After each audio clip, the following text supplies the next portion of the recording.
Alors pour commencer, le nom même de l'Afrique. Saviez-vous que le nom originel de l'Afrique est en réalité Alkebulan, qui signifie mère de l'humanité ou encore jardin d'Éden. C'est ainsi que les Maures, les Nubiens ou encore les Numidiens et même le peuple de Carthage appelaient l'Afrique. Cependant, à la chute de l'empire de Carthage en 149 avant Jésus-Christ, les Romains décidèrent de renommer Alkebulan l'Afrique. Et l'une des théories les plus crédibles est que cela provenait du nom de Leo Africanus, un explorateur européen.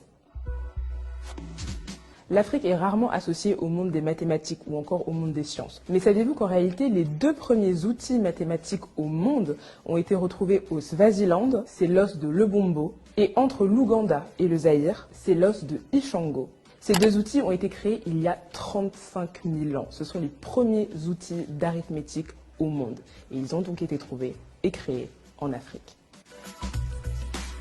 On sait tous que l'Afrique est le berceau de l'humanité, surtout depuis la découverte de Lucie en 1974 en Éthiopie. Mais saviez-vous qu'en réalité, c'est le berceau de la vie? L'Afrique est le seul continent sur la planète à réunir à lui tout seul 9 biomes, c'est-à-dire 9 écosystèmes, notamment les savanes, les mangroves, les forêts ou encore les prairies et les déserts. C'est également, bien évidemment, le continent le plus riche en matière de ressources naturelles. Pétrole, or, diamant, aluminium, gaz, graphite, sel, bois, charbon et encore tellement d'autres minerais. En parlant de minerais, parlons du cobalt. La plus grosse réserve de cobalt se trouve en République démocratique du Congo.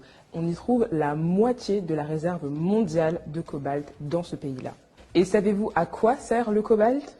À ceci, le cobalt est l'un des ingrédients majeurs des batteries rechargeables de nos téléphones portables. Donc sans cobalt, pas de téléphone. Merci l'Afrique et merci le Congo.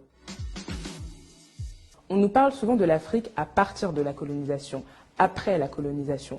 Mais saviez-vous qu'avant la colonisation, l'Afrique était en réalité un continent dynamique et mouvementé, où on parlait plus de 2000 langues et surtout où on comptait une multitude d'empires. L'empire Songhai, l'empire Toucouleur, l'empire Kong, l'empire Ashanti ou encore le califat de Sokoto. Des villes riches, renommées et prospères.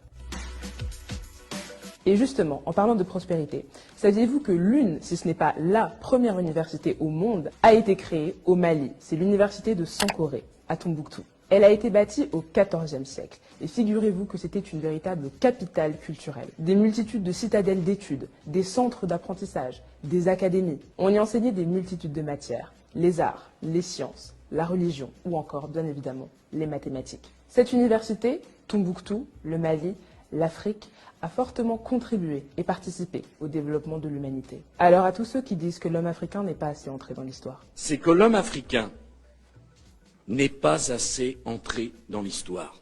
Je n'ai qu'une chose à vous dire. En êtes-vous bien certain ?